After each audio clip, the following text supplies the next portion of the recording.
Hi. So, Streptococcus pyogenes, how it causes infection. We'll go to the pathogenesis. So, when you go to the pathogenesis, the first thing, what are the factors present in this bacteria which is leading to the infection? That is called as virulence factors. So, we have varieties of virulence factor in this bacteria. This is one of the most fast spreading organism. That means it got some virulence factor which leads to the infection. One first factor is because it's a gram-positive bacteria, there are some factors in the cell wall which makes it survive in the body when it causes infection. That is cell wall factors. First one, the cell wall, you can see there are layers. Inner we have a peptidoglycan layer. This gives them cell integrity for the bacteria. After that, there is a carbohydrate middle layer and the lipoic acid. These are present in all the gram-positive bacteria. Even in Streptococcus pyogenes you can see, which will help them in adhesion, attaching to the body surface. Third one, outer layer, there is a protein which is M protein that we have seen the Griff typing. We divide the bacteria based on this protein. This protein will be preventing the bacteria against a mechanism, innate mechanism of our human body, that is phagocytosis. So, these are the cell wall factors. Other than cell wall factors, what is present in this bacteria? It produces hyaluronic acid, which is present not in all the Streptococcus pyogenes, in few. In few strains you can see that. Then we have enzymes and toxins. Coming to the virulence factors, toxins. Which are the important toxins which cause the infection? The bacteria produce mainly a toxin called as hemolysin. As the name says, it will lead to the lysis of RBC. So, inside our body, what is the importance of this hemolysin? There are two hemolysin produced by this bacteria. We name it as streptolysin. One is streptolysin O and streptolysin S. Now, streptolysin O is known as O because of oxygen labile. It is oxygen labile. That means streptolysin S is oxygen stable. Now, this streptolysin O is highly antigenic. It can induce our immune system and for the production of antibodies. Now, how is it important? When there is a person with infection, a patient with Streptococcus infection, we can detect these antibodies which are produced against this streptolysin O in the serum of the patient. So, what we do is when we have a patient with Streptococcus infection, we collect the patient's serum and then do the test which is known as serology test, and after that, in that test what you do is you find the antibodies which are formed against this bacteria. So, when you have this infection, there will be antibody produced against this streptolysin O. This is known as ASO test, anti-streptolysin O test. It is a standard serology test which is used for the diagnosis of Streptococcus pyogenes infection, especially in the complications.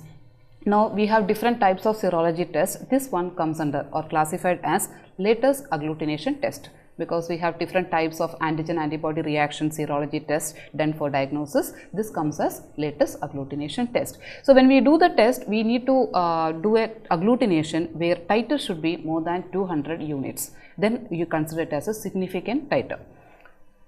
That is one enzyme. The another one toxin. Coming to the second toxin, which is seen in patients suffering from scarlet fever.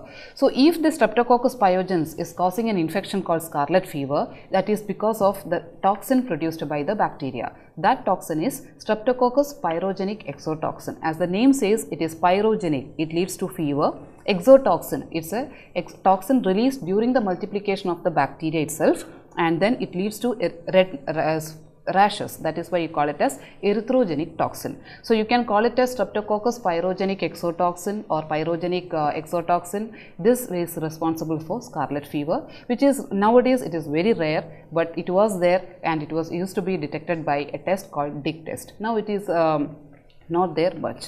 Coming to the enzyme, which are the enzymes released by this bacteria?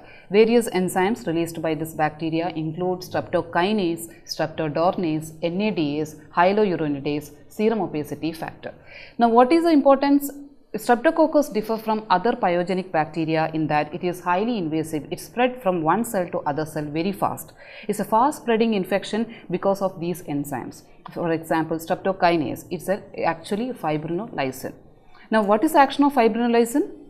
Fibrinolysin break down the fibrin barrier which are formed against around the cell. So from one cell to other cell, the infection can spread very fast because it produces fibrinolysin, damage the fibrin barrier around a cell. So from one cell, the bacteria can spread to the other cell. So fibrinolysin, then streptodornase. This is an enzyme which is known as DNase. The action of this, it makes the pus serous. So when you see a pyogenic infection, it is easy to identify the Streptococcus from Staphylococcus, because in case of Streptococcus, it looks serous in color, that is very thin fluid pus formation will be there in Streptococcus pyogenes. It is because of the enzyme streptodornase. Now, what are the infections? Streptococcus, sometimes it's a normal flora in the oral cavity, throat and the skin, but it can cause mild infection, complicated infection. So we classify them into, infections can be classified into suppurative and non-suppurative infection. Various part of the body you can get this infection, but when we say Streptococcus pyogenes, the main site for the infection is throat. That is sore throat infection. It can be sore throat, tonsillitis, pharyngitis. These kind of infections are very common in the age group between 5 to 15 years, but it can be seen in adults also, not very rare. But these infections can become very serious when the children get this infection often. So that is respiratory infection. This comes under suppurative infection. There you can see the difference between a normal throat and the Streptococcus infection, where you see throat redness, whitish spots, swollen tonsils, erythema, redness, and complications are, once you get the sore throat infection, the bacteria can spread through blood and go to different part of your body, like it can reach to your sinus, causing sinusitis. It can reach to your middle ear. It leads to otitis media. Otitis media is the infection of middle ear. Meningitis, it can reach up to the meninges and cause the infection meningitis. It causes bacteremia. Bacteremia is the presence of bacteria in the blood, or it can even cause pneumonia infection. So these are the respiratory infection. Second kind of infection, the bacteria leads to scarlet fever, as we discussed. It's because of the enzyme it is produced, that is it's because of the toxin it reproduces. It leads to strawberry tongue appearance. It's a very common feature seen in children. Strawberry tongue, tongue looks like strawberry color, and body rashes will be present along with that pharyngitis. So this is because of the erythrogenic toxin produced by the bacteria. So it's not only scarlet fever and throat infection, it can lead to many skin and soft tissue infections. One of the common infection in skin, that is impetigo. Impetigo is where you see thin honeycomb like crest, usually seen in children, face, nose, mouth and legs. The other one is erysipelas. Erysipelas is a bacterial skin infection affecting usually the top layer of your skin. If not treated, it can lead to various complications. Signs and symptoms of erysipelas like fever and chills, malaise, body pain, swelling of the gland, development of blisters, and affected area will be red. So this erysipelas and impetigo are the most common skin infection caused by Streptococcus pyogenes.